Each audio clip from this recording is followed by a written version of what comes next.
Welcome to Solutions with Henry Blodgett. Today, there have been a lot of apocalyptic predictions out of Silicon Valley in particular that our economy and job market is about to be destroyed by the adoption of AI. Given this, and given a rough job market for folks who are just graduating from college, we wanted to talk to an expert. So we reached out to David Deming, who's a Harvard researcher and economist who has studied the impact of technology on jobs over history, and very specifically, the impact of AI on the current job market. So here's our conversation with David Deming. Hope you enjoy it. David, it's great to have you. Thanks so much for joining me. It's a privilege to talk to you. You've done such amazing work on this topic. So let's jump right into it. You listen to folks in Silicon Valley, particularly folks who either running AI companies or are familiar with it. They are saying we are about to have a jobs apocalypse where everything in the economy will be automated.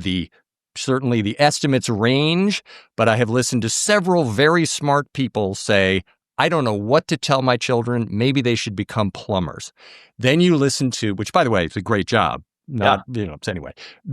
Then you listen to other economists saying, no, it's totally exaggerated. I think a colleague of yours at MIT, Darren Asimoglu, says, no, it's going to be a very small percentage, only 5% of jobs and so forth. So where are you in this? Are we on the verge of an apocalypse? Good question. I mean, it's an important question to answer.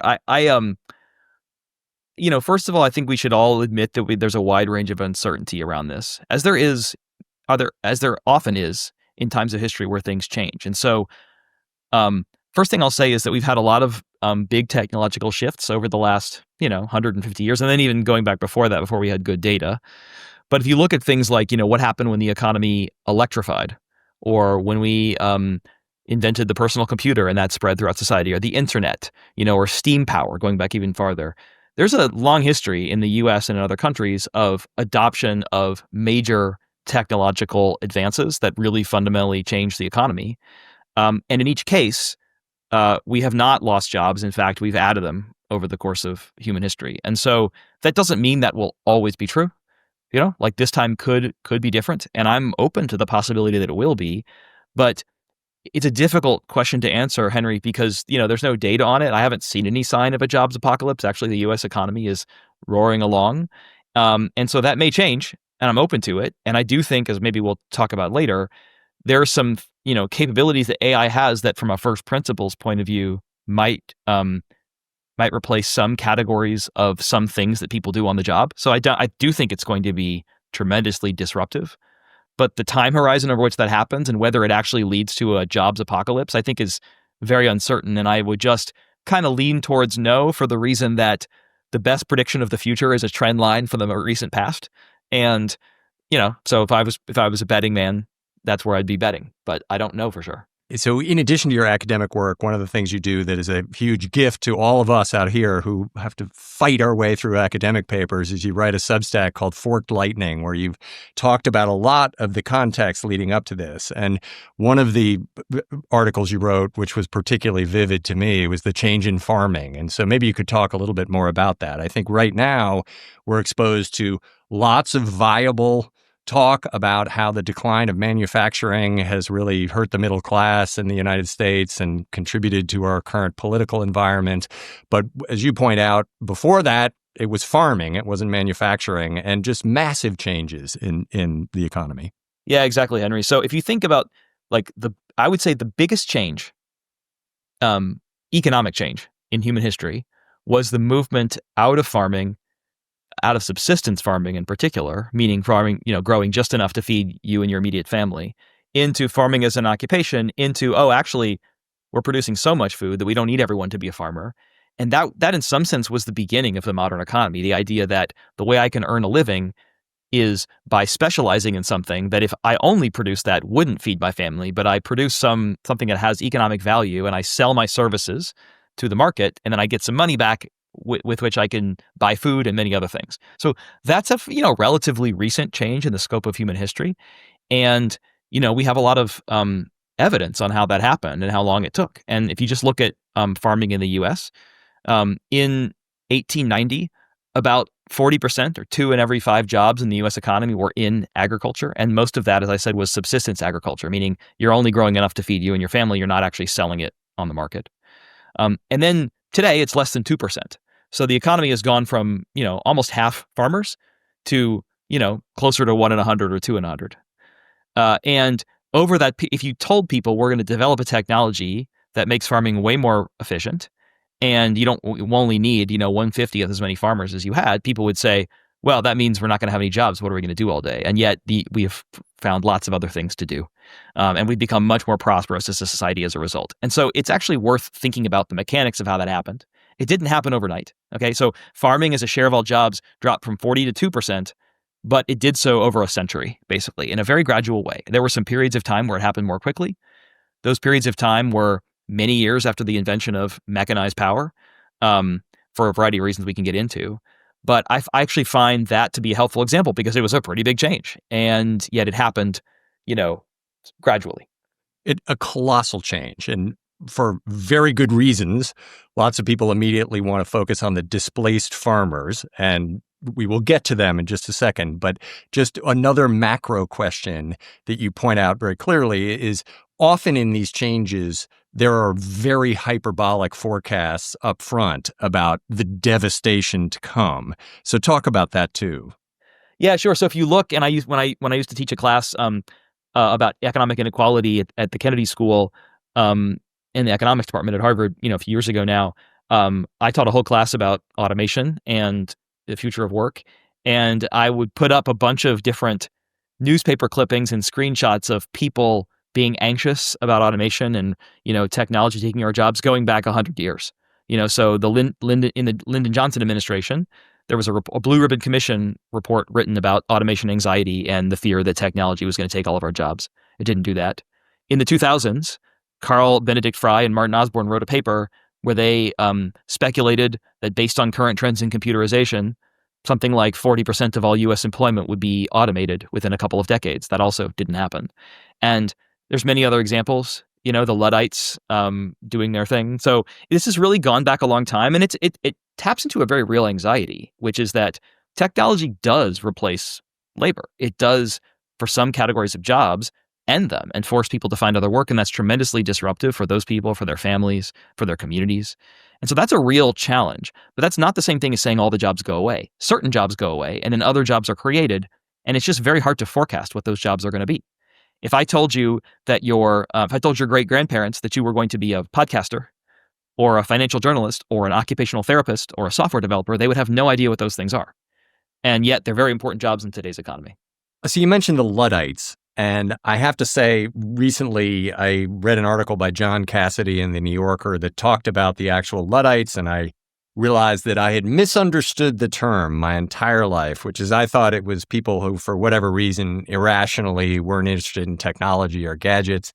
And it turns out actually a very specific group of people whose livelihoods were being destroyed by the industrialization in England and the creation of huge factories that are producing cloth and weaving. And the situation was so desperate for them that they actually marched on factories and became violent, and there were deaths and violence around this. And one of the things that was most striking to me about it was that it was not some philosophical aversion to technological advancement. It was the fact that technological advancement was actually destroying their livelihoods, and there was no social net. People were actually starving. So talk about that, and that'll get us started down this road of, okay, from a big picture, it looks great. They're new jobs, but if you are one of the people whose jobs is taken, it can be very rough. Yeah, that's exactly right. And that's why I think it's important to be clear about what we mean. So if you're asking me, is there going to be, a jobs apocalypse and no one's going to be working and everyone's going to be on UBI? I would say that history tells us that won't happen. Again, doesn't mean it won't happen in this case, but it hasn't happened in the past. But technological changes have been tremendously disruptive to human society, and how well we've adapted to that in terms of policy, like how we help the losers in these new regimes, and then what we do to encourage innovation so that new jobs are created. There are lots of times when that's happened well, and there's some times when it hasn't been so good for people. And a lot of examples of societal unrest, as you mentioned, with the Luddites and the looms, associated with governments and policymakers not taking those impacts, those negative impacts of technological disruption very seriously. And so the challenge for us is not, it's not about being Pollyannish and saying, don't worry, we'll create more jobs. That doesn't just happen. You have to, put your shoulder to the wheel and make it happen. And that's really the challenge we face, not like no one's going to have work. It's that the AI, like other technologies, is going to shuffle around the winners and losers in the economy tremendously. And we need to be prepared for that. One more macro context question, and then we'll get to AI, which is you and Larry Summers you did a great paper on, hey, let's look at actual rate of job change across the decades. And one of the very surprising findings to me was, despite the fact that we all talk all the time about the world is changing so fast, how can we possibly keep up? One of the findings was that actually there's been less job change. And so maybe you can give us a picture of really where we are in that whole transition. Yeah, happy to do that. So this is a paper, as you mentioned, is joint work with Chris Ong and Larry Summers, that is called Technological Disruption in the Labor Market. And what we did in that paper is try to say, can we in a principled way measure the rate of job change over a long period of time in the US and ask the question, like, are things changing faster than ever? And that required some data work and some assumptions about how to measure change. And so what we did was we said, okay, let's divide all work into major categories of occupation. So it's things like agriculture, blue collar work, manufacturing, construction, things like that, clerical work, sales, management. So like pretty broad categories. And again, that's necessary because when you go back to 1880, there's no such thing as a software developer or a business analyst. So you have to broaden the categories. And then we said, okay, let's do something very simple and ask the question, if we divide all those jobs into categories and we ask what share of each job belongs to so how big are the categories? So let's say farming is 40% of jobs, as I said, and now it's 2%.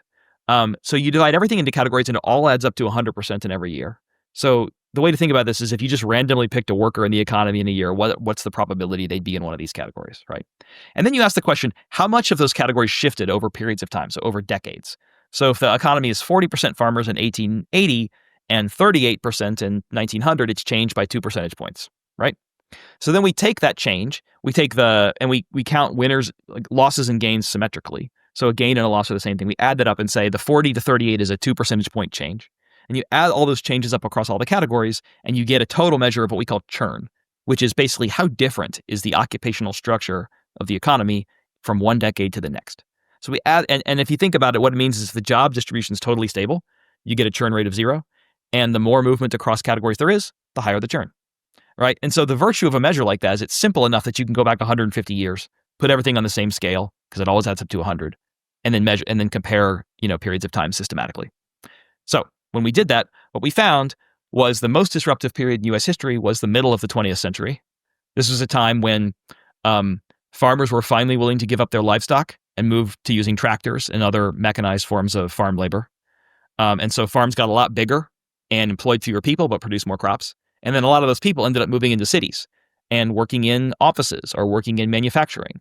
It was also a period where the railroad, which was the main means of passenger travel for a number of decades in the US, was being replaced by the personal automobile. So we were building a highway system. And so people stopped traveling on the railroads. Like my grandfather worked on the railroads, and he, future generations did not because there were fewer railroad employees. So even within blue collar work, there was a ton of change. So it's just a period of tremendous disruption.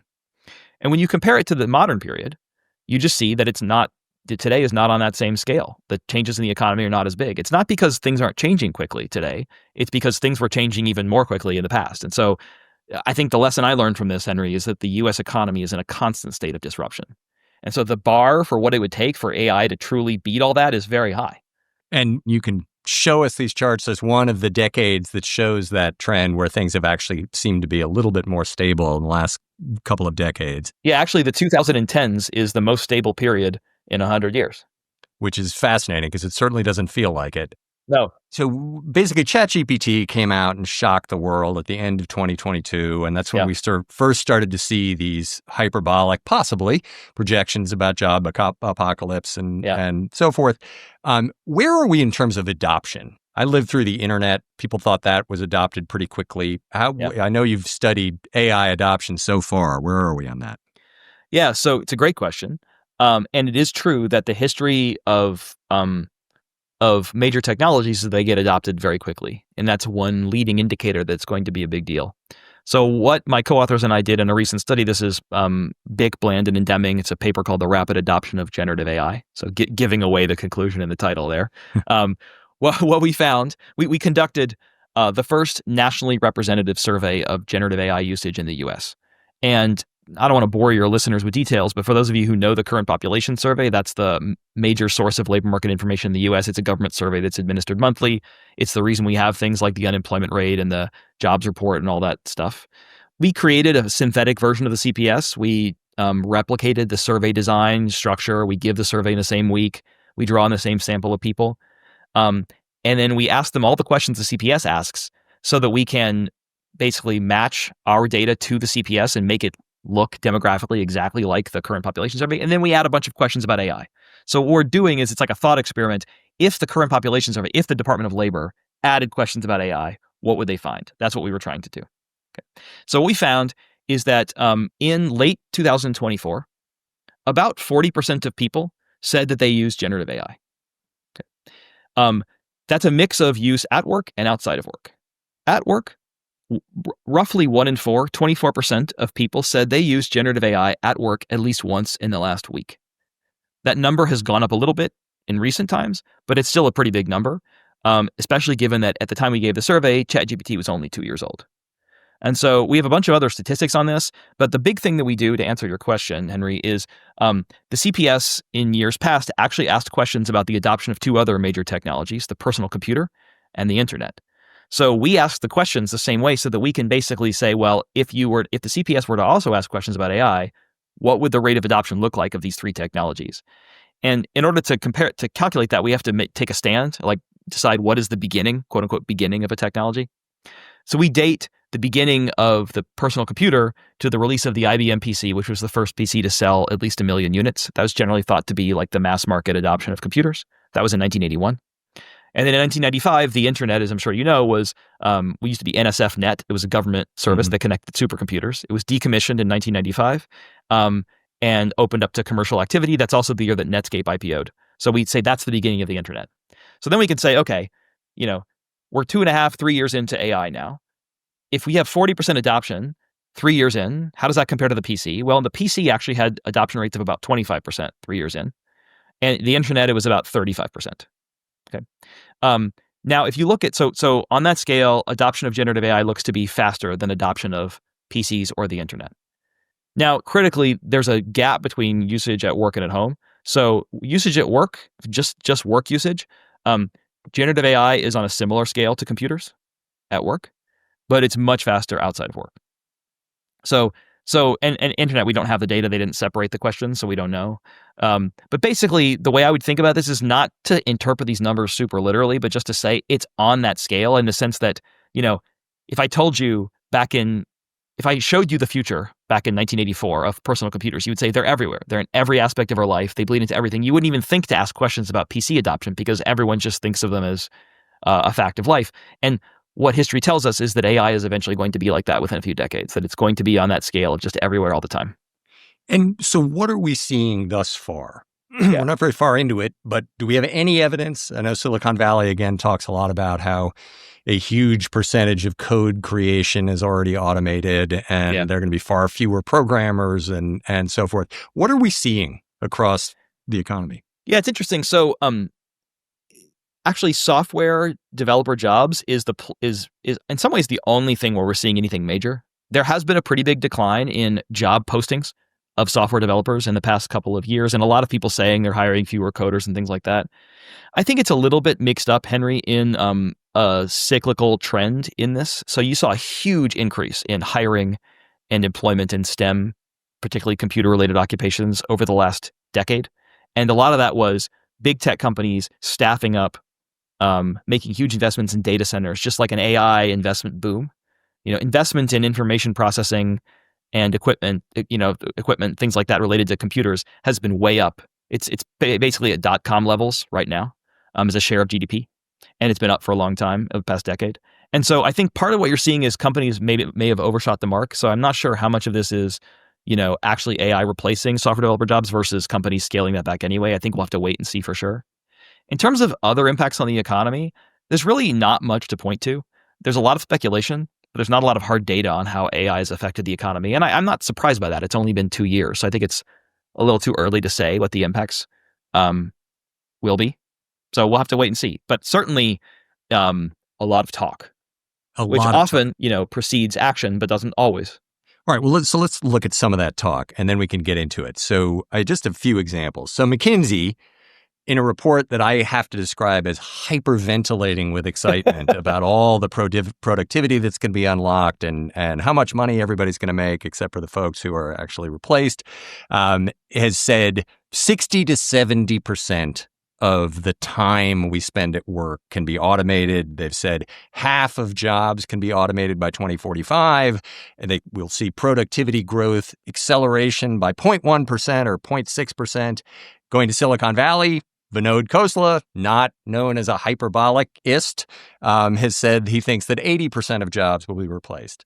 Elon Musk, who is occasionally known as a hyperbolicist, has said that all jobs will be replaced. And as I said, I listened to a long discussion with a very smart, longtime Silicon Valley venture capitalist who was basically saying, look, I don't know what to tell my kids. I really don't. But They can't go into law. They can't go into Hollywood because ChatGPT is already pretty good at writing scripts, and that's going to all get replaced. And so I don't know what to tell them to do. Do we know anything? Like what let's say, so we've talked about programmers. What other kinds of jobs do you think are very exposed in the next few years? I don't know how anyone arrives at a quantitative forecast like X% of jobs. Like I don't understand any principled way to do that, but I do think it's valuable to think again from first principles about what is the technology capable of and what are the kinds of jobs in which it might be more disruptive or more helpful. And I do think, white collar, information oriented work, sometimes entry level work, it looks to me like something that AI is pretty good at doing. What do I mean by that? So like if you want deep research to write a paper for you about some topic on which you know nothing, in the pre-2022 world, you would hire, let's say, an entry level college graduate to be a research assistant or to be some type of, worker on the entry rung of the corporate ladder whose job it is to help give you context to make a good decision. So it's like, I need to have a meeting where I'm going to decide on make some business plan or make some strategic decision about how to run my company. And I want a bunch of people to collect and synthesize the information I need to make that decision. So like, that's a major category of work that it seems like AI is going to be pretty good and cheap at. I'm actually not sure, having used deep research a lot myself, I'm not sure it's strictly speaking better than a really good person, but it's definitely cheaper. And so, faster. Yeah, that's the thing that blows me away. Yes, that's what I meant. Yeah, so it's like per unit of time spent, it's giving you much better work than a human. And so I think it wouldn't be surprising at all if companies started to be entrepreneurial and hire. It doesn't necessarily follow, by the way, that they'll hire fewer college grads. They just might hire people to do different things, right? And so that's where, like, the thing I very much sympathize with, having children of my own, is this: I don't know what I should tell my kids to do. I think that's totally right, because it's very clear just from looking at this that we're about to enter a period of, a major shift in what we're asking people to do, given that they now have this intelligence on tap that is cheap and easy to access. And so I think a prediction I feel very confident making is that things are going to change. I just don't know how you kind of go from that to 70% of jobs are going to be automated or 80% or so. I just don't you can give a number if asked, but I don't know how you're arriving at that, and therefore I don't really have any reason to trust it. And so, and a lot of it is like, if you have to understand, like, and I don't want to be too cynical, but a company like, not McKinsey, but a company like that is essentially trying to sell services to companies about how they should use AI, has an interest in talking about what a big deal it's going to be, which doesn't mean they're wrong. You just have to understand that it's in their interest for these forecasts to be true, and therefore they're more likely to make them. And then the other thing McKinsey and everybody else is talking about is productivity. And is there a reason that normal people who don't work in the investment business or the consulting business should care about the speed of productivity growth? How does it matter to the rest of us? Yeah, well, that's a great question. It matters a lot, actually, because, it's a cliche, but I think it's true, is that, like, the real risk is that people in your profession who learn how to use the AI better than you are going to end up being seen as more productive than you. So I think if you're in any job that that depends on the kinds of things AI can do. You need to learn how to use it, and I actually still think for most people, if you are using AI well, you can probably outcompete just simple AI, and so where productivity growth really matters for workers is it gets embedded into the expectation that firms have for what they expect you to do. So in a pre-AI world, your boss might say, I need you to write me a research paper about topic X. I assume that's going to take you about a week, so have it on my desk by Friday. Okay. And now, eventually, they're going to say, have it on my desk in 3 hours, because they know you're going to ask deep research for a draft, and then you're going to edit it. And so that's productivity growth. That's what it means. It's like I can get, one paper a day instead of one paper a week. And that helps me make decisions 20% more effectively or whatever. And so that's how it ends up feeding into productivity growth. But the only way you get productivity growth is people can do more with less. And that means the expectations go up. So it's very fair for the average worker to care about the impacts of AI on productivity. And what are you seeing in terms of, in the actual professional world, the attitudes toward doing that, which is, how get me the paper in 2 hours. And I'll give you an anecdote. I was talking to a partner at one of the big corporate law firms recently who's saying, like, we're finally starting to think about maybe our class size doesn't grow every year of new people because we're in a position where AI can take a 300-page corporate M&A doc and in 2 hours do as good a job on it as a third-year associate out of Harvard Law School. So, what is that? How does that go through? And what about the ethics of that? I mean, you're in school, people are mortified by the idea that students or professors would use AI, and the working world is very different.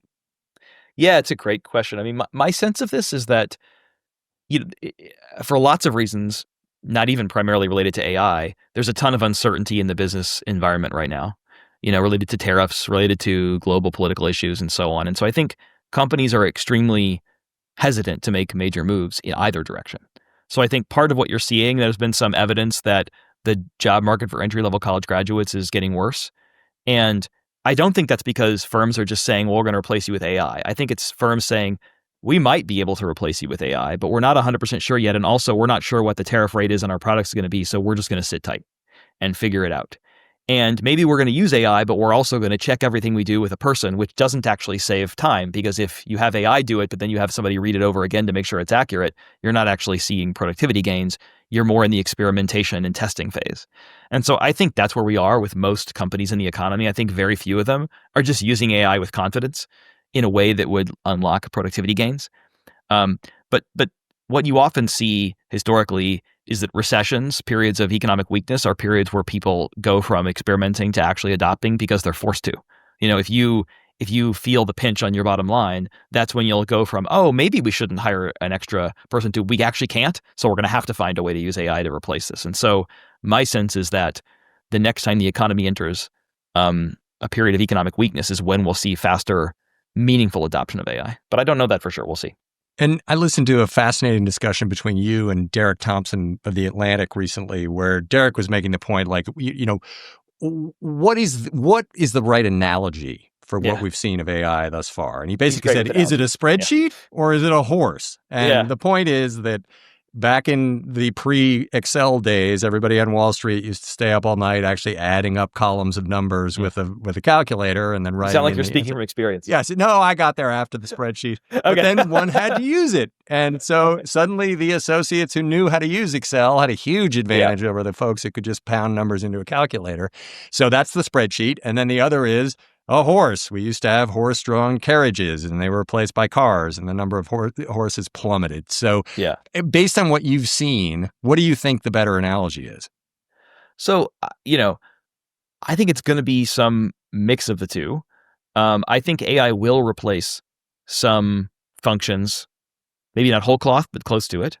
I don't think it's particularly close to being able to do that now because of the reliability issues and there is agentic AI, but it's in a very early stage and it's not that reliable. I've tried to use it for different things. And I think, if you look at, again, the history of horses or farming or other things, like, people were loath to give up their livestock until, tractors and other farm equipment was general enough that it could do everything. If you think about, like, what's the value of a horse? Well, you can attach it to a carriage and bring you into town. You can use it to plow a field. There's a lot of different things you can do with it.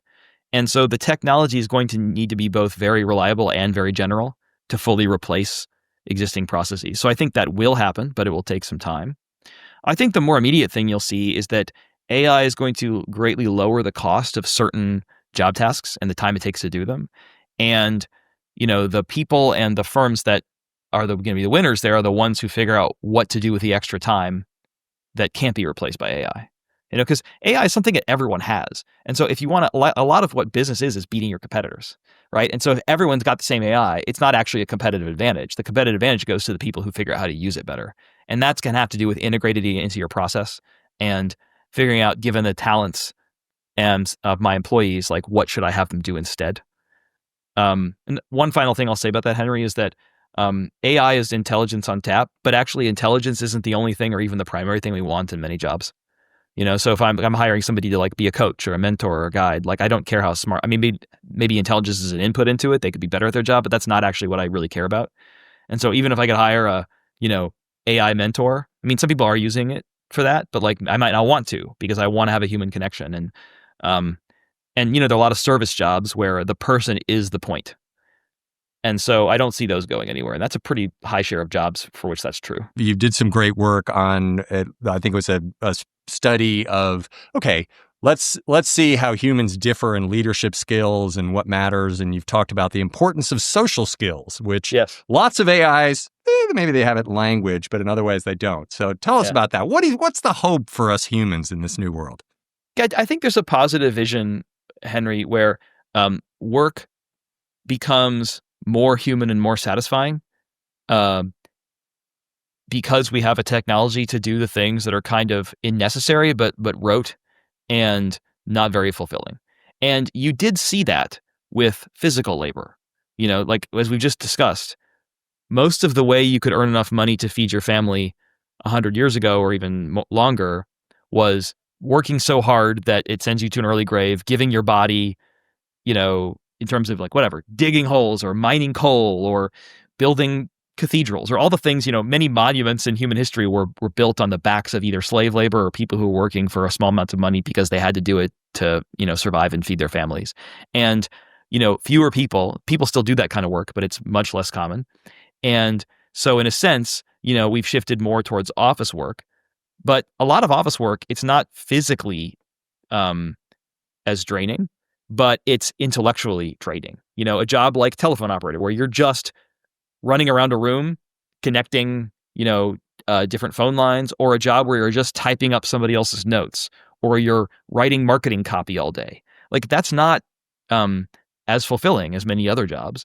And so there is a world where instead of doing that, you're going out on the road, talking to people, trying to sell them on different ideas, building relationships with clients. Those are still things that are very far away from being automated. And they're in some sense more human and more meaningful and fulfilling. So it wouldn't surprise me if we move even more toward an economy that is built on high-skilled personal services where you can basically have the AI version that's commodified. So I can get an AI chatbot, but the clients who are willing to pay more for something exclusive and personalized get to talk to a person. So the person is the luxury. The person is the expensive input in the process. And the skill that really matters is can you quickly establish a relationship with someone and build trust with them so that you can get them to spend a lot of money on something? And we already see this happening in the economy, but my sense is AI could accelerate that. And so maybe there we do, as we get into solutions here, which is what we're aiming for on this show, maybe that is some guidance to our children or students, which is, hey, learn how to form relationships quickly, learn how to effectively, form relationships and help people. Yes. And that's, so I do think, this is a lot, in some ways, what the economy values, can change. And then but it's still always downstream of educational curricula. So how our school system was built in an era where the demands of the economy were quite different. This is a thing that lots of people say, but it is true. And we've already seen, if you look at, college classrooms, many high school classrooms, even preschool classrooms, you see a lot more interaction between students and with teachers and group work and project-based work. So I actually think schools are already adapting to this trend. If you compare it to like what a college classroom looked like in 1950, I think there's already a lot more social interaction, teamwork in the classroom. But I believe that should very much continue. I think that's what the economy wants, but I also think it's a better way to be. Like the skill of learning how to work with someone else is also the skill of understanding their perspective and being able to walk a mile in their shoes and, understand across differences. And so that's the hopeful vision to me, is a world where we build social skills in schools for economic reasons. Is also where we get along better, understand each other, and can live harmoniously. I mean, that sounds, sunshine and rainbows, which I'm not opposed to. But I think it's possible. I think that's one possible outcome of this, is that we all spend more time understanding each other and working together and building relationships, which sounds great. All right, just one more study, and then we can move on to some other fascinating things that I want to get to. You mentioned a Procter & Gamble study where basically they tested individuals working on a problem, teams working on a problem, and then teams working with AI and individuals working with AI. And that was another area where it seemed to me, if we're going to say that maybe it's not going to be an apocalypse, maybe we actually can all get better using AI. That was a good example of it. Yes, that's a fascinating study. It's called The Cybernetic Teammate, studied by a bunch of authors from Harvard Business School and other places, where they did an experiment with Procter & Gamble where they gave people AI teammates essentially to work with and asked, under what conditions are AIs helping people work better? And the answer was that basically, which I found very interesting, was that AI does help you, but it helps you especially when it complements your expertise. So if you are, for example, a technical expert, but you lack knowledge of the product market, AI can help fill in that gap. Same is true in reverse. If actually what you know is the product market itself, but you don't really know how to, the technicalities of it, it can fill that in. And so what the AI did for those folks is it fit in to the production process in a way that filled in your gap. So what I take from that is that a really good way to use AI is to think about it like a teammate that can complement your expertise by doing things that you don't do as well. So I think one of the best ways to use AI is to not to have it replace you in what you're expert in, but to have it shore up your weak points. So like the way I use AI, like if I ask Deep Research to write a research paper about something I know a lot about, higher education or soft skills or something, it's not as good as me. It's not bad. It's like undergraduate term paper good, but it doesn't know everything I know. But if I ask it to write a paper about, I don't know, the history of telephone operators prior to me writing that column, it would be much better than me at that, because I don't really know anything about that. Like I had to learn about it to write. And so in that way, that's really the value of it, is a teammate that knows a little bit or knows a lot about everything, but isn't truly expert in anything. So one more question, and then we'll move directly to some solutions. Another fear, even among people who think, we'll have jobs, but they aren't going to be good jobs, is that AI is actually going to exacerbate the already extreme inequality that we have. And people are talking about, yes, there will be a few more billionaires, and then effectively we'll have 8 billion serfs who are just feeding into the AI. Are you seeing anything that gives any early indications of that? What do you think happens to inequality here? Yeah, so I think that's something that's worth worrying about.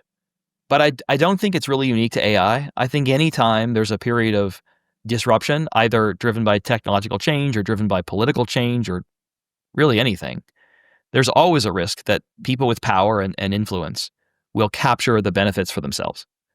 So I think that's something as a society we should be worried about. I absolutely agree with the premise of it. I just don't think it's particularly unique to AI. I don't think there's anything about the technology that intrinsically increases inequality. Actually, the opposite in some ways. If you think about like who is it most useful for, you could argue it's actually most useful to people who live in developing countries who want to participate in the global economy but don't speak English. And so like need help with kind of basic, again, like there's a lot of evidence that AI helps you get to above average very quickly. That's the kind of thing that would benefit people who have these gaps even more. And so when I look at the technology from first principles, I don't see something that has to increase inequality. I think if anything, it's the opposite, but it's all in how it's used, who controls it, how it's priced, how it's made available, safety concerns about it, whether it's used to build a weapon or whether, like, those are all things that are not fundamentally about the technology, but are about how it is laid over with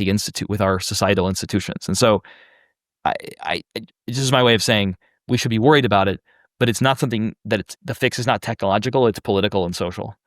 So, but also you sound more optimistic there than I think a lot of people are. Well, I mean, I don't know. It may be just realistic. Like, I think if your line of argument is like, oh, well, AI is just going to increase the inequality that's already going on. I'm like, well, yeah, but like maybe that's going to happen without AI too. So it's just hard to attribute it to AI. I think we have big problems in society with concentration of power and wealth, but those problems existed before AI and they're going to exist after AI.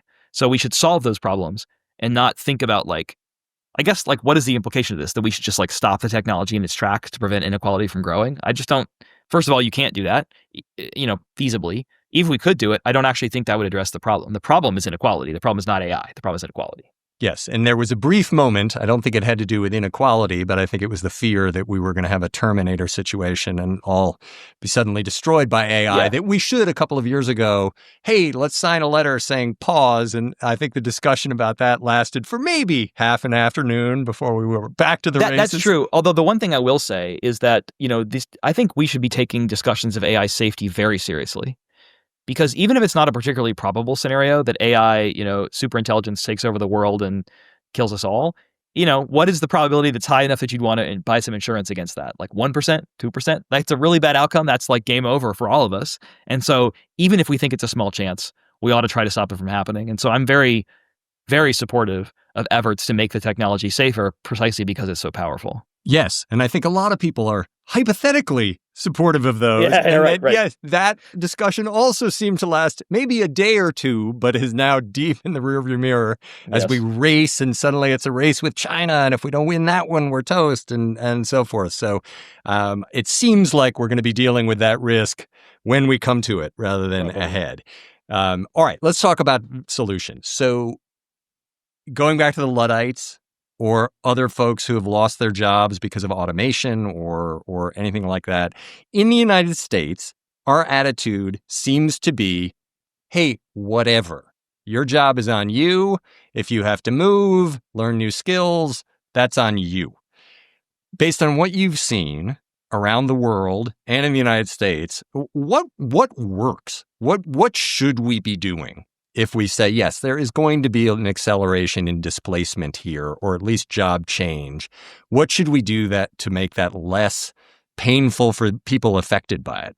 Yeah, so it's a difficult question, and it, in some ways very hard to answer because the future is so uncertain. So we don't even really know what we're trying to prevent. I do think, maybe this is definitely an answer that's born out of my own experience and expertise, which, maybe it's not right. But I do think one of maybe the biggest source of inequality among people is what they're capable of and how they're trained and what skills they have. And so that's true before AI, it'll be true after AI. And so I think the solution for this ultimately has to come through the education system, and to think about what are some different ways of learning on the job, learning, training that's general enough to be valuable, not just in the company you're in, but in other companies. How do we build an education and training pipeline that allows people to acquire the necessary skills for an AI future? And that's probably going to necessitate a lot of change in what we teach and what we value. And so that's not an overnight solution, but, it's kind of the saying, the best time to plant a tree was 20 years ago. The next best time is today, and so I think we ought to prepare for, like, the one thing that's certain to me is that I feel much less certain, I should say, that the economy in 20 years is going to look a lot like today's economy than I would say from today versus 20 years ago. Like, I think there's a very real chance that things will look a lot different. And so therefore what we need is a flexible education and training system that prepares people for an uncertain future. And that implies, by the way, that we shouldn't be, like, if you think about what was all the rage, coding boot camps, everyone needs to learn how to code. So, like, let's invest in these, like, narrow vocational training regimes. And it turns out that's, like, actually now people can just vibe code. Like, I can just crack open ChatGPT and, like, tell it to to create me a website. And so a lot of that training ended up being worthless in retrospect. Nobody knew that at the time. But that's exactly why you want education training to be broad, not narrow, because you don't know what's coming. And so I feel that the more uncertain the AI future is, the more we need, a general toolkit. So I would like to see the education system build these kinds of soft skills that I've been working on. That's why I say it's self-interested. Not in a financial sense, but just like I think this stuff's really important. I've devoted my whole life to thinking about it, more or less, my whole adult life. And so I think that's where we ought to go. But there's a lot of different ways to do it, and it's difficult. So learn human soft skills, Yes. One solution for individuals. From what you said earlier, it sounds like we should all actually learn to use AI as well. Yeah. And maybe that can happen in school. So that actually brings up an important point, which is watching from the outside. I mentioned this earlier. There are rampant reports of people using AI to cheat in schools, and it's terrible, and you shouldn't do it. And maybe in the workforce, it's okay. I remember when one of my early bosses told me in research, it's like, Henry, it is totally fine to plagiarize yourself all the time. And in fact, if you want to say something and get people to listen, you've got to say it again and again and again. So just plagiarize yourself all the time. You do that in school, I guess it's okay if it's yourself, but plagiarism's terrible. You shouldn't use AI. It's considered cheating. Is there a way to actually integrate it? And in fact, have the education system say, no, you know what? If you can write a decent research paper in 6 minutes, which is what ChatGPT did for me recently about this topic, do it. And then actually add value to it or present it in class or what have you. Yeah. So first thing to say, for those listeners who don't know, usage of generative AI is completely ubiquitous on college campuses. It's, when I went, I live on the Harvard campus, and so I would go talk to students in the dining hall, and I started off by asking them, "Do you use it?" And people are kind of sheepish to tell a professor whether they use it or not. I say, like, and what share of your friends use it? 80%, 90%, 100%. Like, basically everybody's using it all the time, not just for school, but for other things. And so that's what's happening. Okay, period. Like, that's happening now. And I suspect I have some kids in high school. I think it's happening in high school too. And so we just have to adapt to that. And I think, what it really pushes on is the purpose of education itself. So what are we trying to accomplish in schools? And I think what we see now is that the way we assign and grade work and the way we think about learning objectives in classes, it's almost perfectly designed to make cheating the best and easiest use. Because we're asking people to write papers at home and turn them in, and they're getting feedback from professors that is all on a common rubric, meaning it's not about your personal journey. It's just like there's a right answer or there's a way to do this, and I'm just grading you against that. And so that's a system where it's very easy to use ChatGPT to substitute for your own work, and it's actually not that easy to use it to make you better.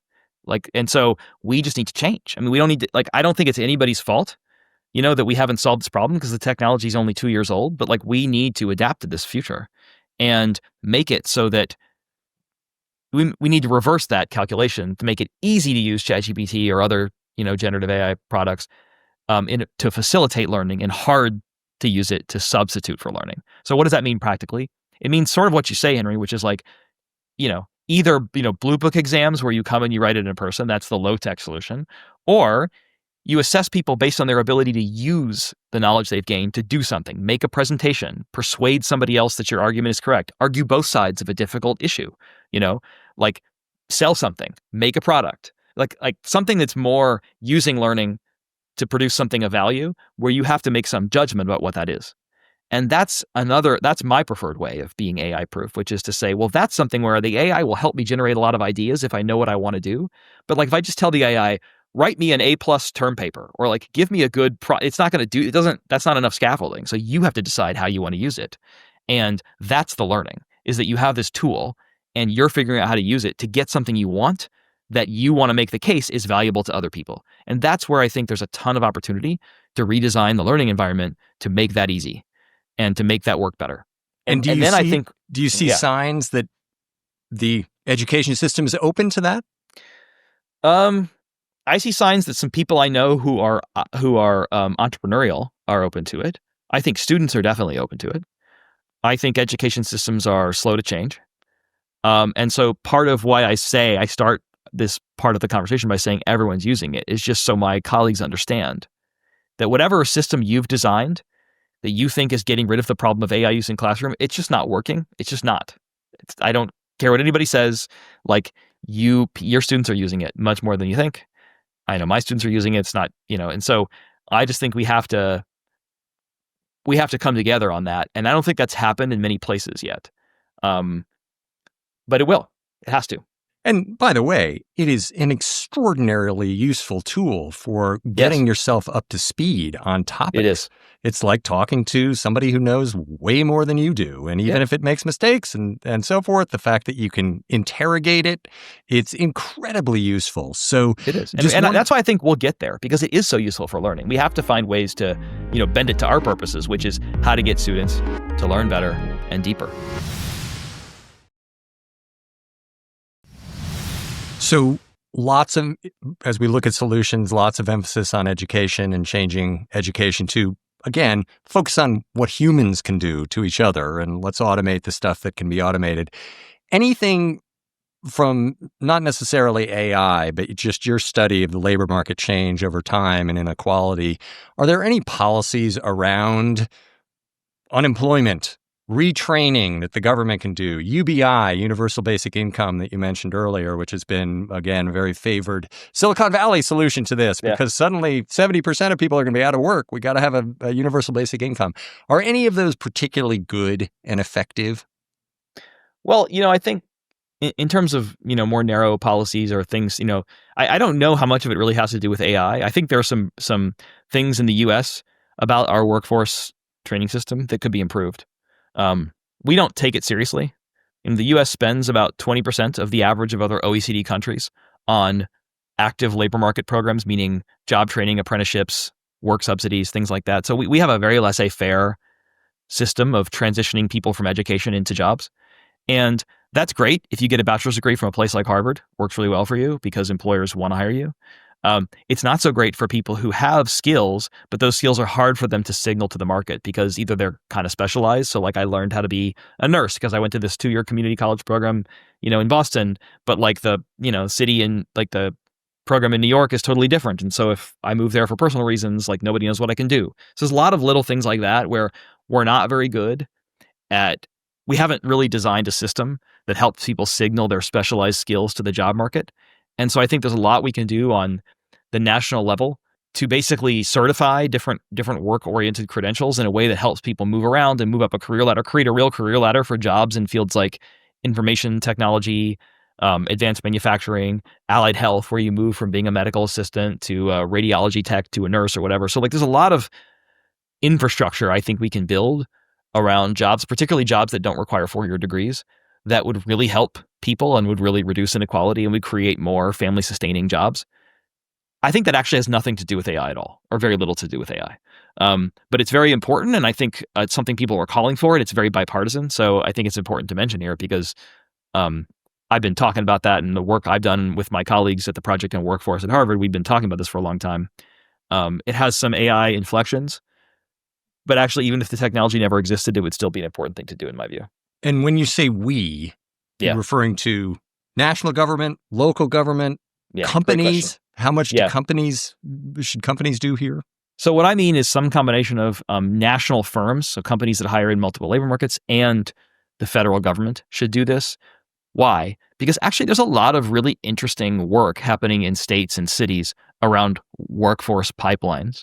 So if you look in the Boston area, for example, there are a lot of really good programs in things like cardiac sonography or, licensed vocational nursing, basically health careers or like IT careers. It's just that like those things are very bespoke to a local labor market and a set of employers that have particular needs, and they don't always translate to other places. But a big thing that makes people upwardly mobile is having lots of labor market opportunities. So if you go to a community college and you get an associate's degree in some very narrow thing that was designed with one company in mind, that's great as long as you're at that company. But if the company goes out of business or they change their technology, like you have nowhere else to go. And so you have very little market power. You have very little chance to move around and move up. Whereas if you have a bachelor's degree, for all its warts, it's a very general skill set that everyone understands that you can take. Like you can get a bachelor's degree in North Carolina and move to Wyoming and get a job, and everyone understands what that means. And that enables people to move up the job ladder. And so what we need is a system like that for people who have something less than a 4-year degree. But that requires federal action precisely because it has to live at the national level, not at the local level. So one of the things we like to do on this show is talk about people's personal experience, and particularly life lessons and navigating these tough and competitive worlds. And I tried to learn a little bit more about your background because from the outside, boy, have you been successful, and boy, do you do a lot of cool stuff. And I don't know where you find the hours in the week to do what you do, but I salute you. But to the extent that you're willing to talk about it, how did you get to where you are? And did you ever go through periods like the periods that I went through, where there were many years where I didn't really know what I wanted to do, and I was sort of doing a lot of work and not getting very far and so forth? Your career looks just up and to the right. And maybe there's some lessons you can give us there. Yeah, well, I mean, it's interesting it looks that way because that's not the way that I experienced it, Henry. I mean, I would say that I had a very normal childhood. My family was truly middle class, not like my dad was a Methodist minister and my mom was an editor at a religious book publishing company.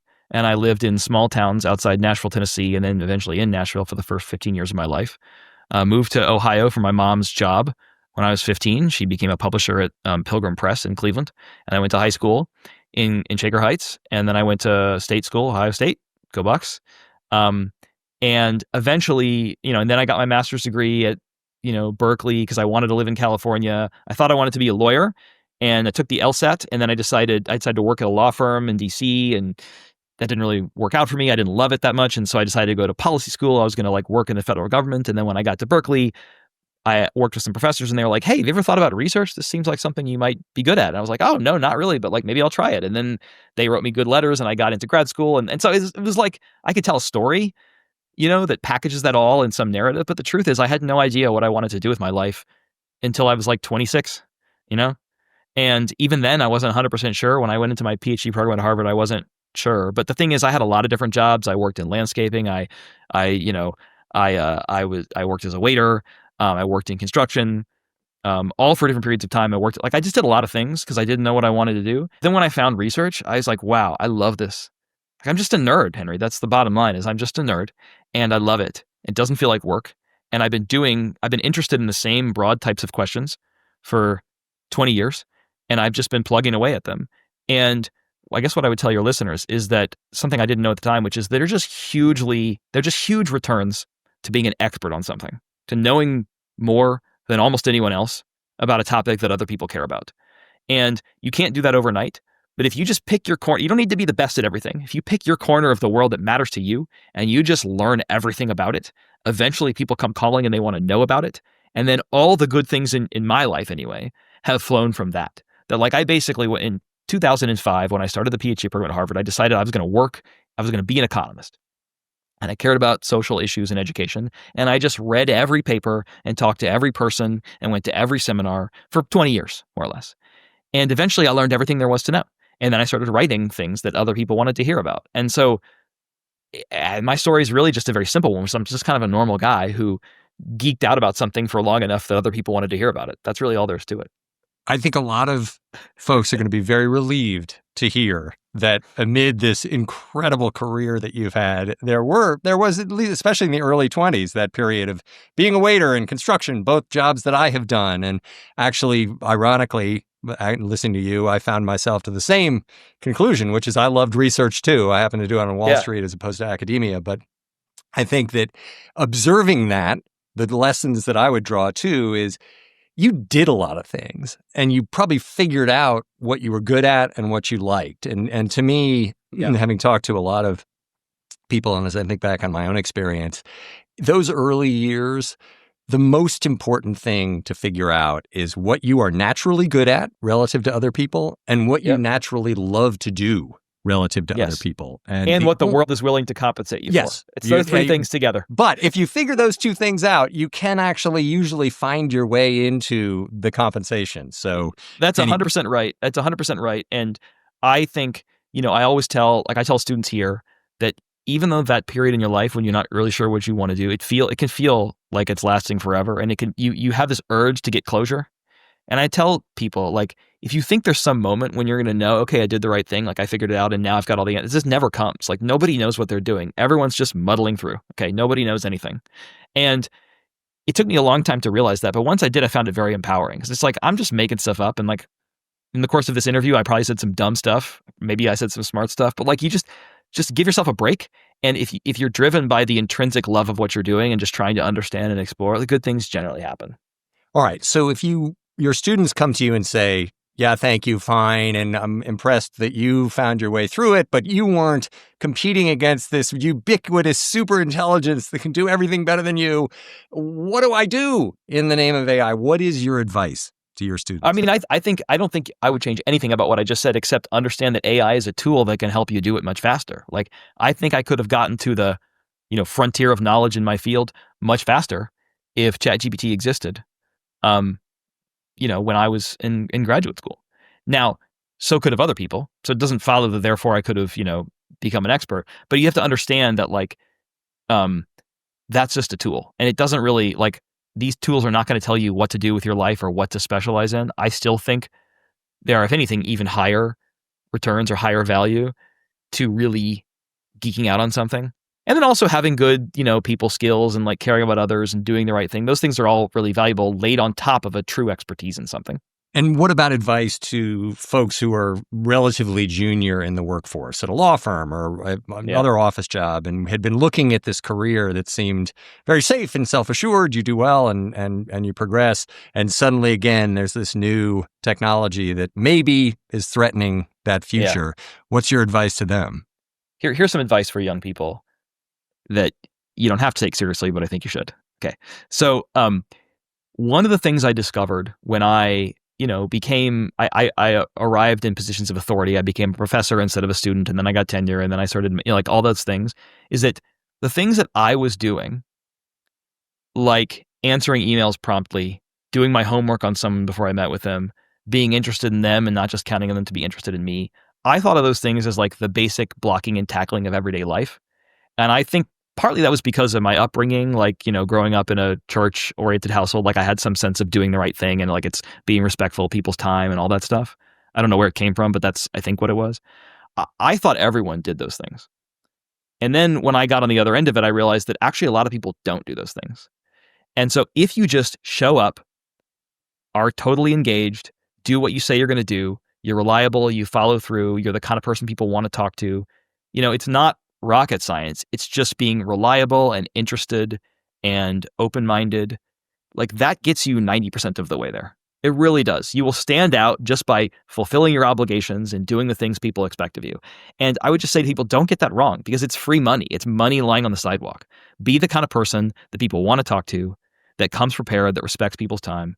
I know that sounds like an old guy giving young people advice, but I'm just telling you, a lot of people your age won't do it. So if you do it, you have a leg up. So it can be totally self-interested. It's not to flatter my ego. It's really not. It's just to get a leg up for yourself. And it's easy. It's much easier than being an expert or whatever. So that's my advice. What I'm reminded of as you say that is going back to what you're saying about social skills. It's the interpersonal relationships. And you reminded me of it. And just because it's so old that people probably be amused, one of the best how to live life books out there is still Dale Carnegie's How to Win Friends and Influence People. It's a terrible title. It sounds totally manipulative and so forth. But the main message of it's exactly what you just said, which is, you know what people like? They like it when you're interested in them.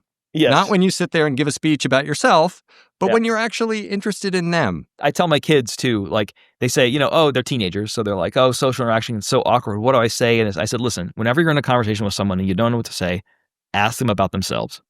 Because that's everyone's favorite subject, And yes, that sounds cynical, you're just trying, but it's really just, when I do that, I find that interesting things emerge and I find common ground with people, and the conversation doesn't become about them, it becomes about both of us. But the impetus is me asking about them. And so that's one concrete example. I read that book every 5 years or so just to remind myself. That's how important I think it is. It's tremendous. Professor Deming, this has been so great. Thank you so much for sharing your time and expertise with us. And I'm actually more optimistic than I was at the beginning of this conversation. One conversation at a time. We're changing the world. Thank you so much, Henry. It's great to be here with you. Thanks. All right. Take care. Solutions is produced by Megan Cunane. Jim Mackle is our video editor. Our theme music is by Trackademics. Nishat Kurwa is Vox Media's executive producer of podcasts. Thanks for listening to Solutions from the Vox Media Podcast Network. I'm your host, Henry Blodgett. We'll see you soon.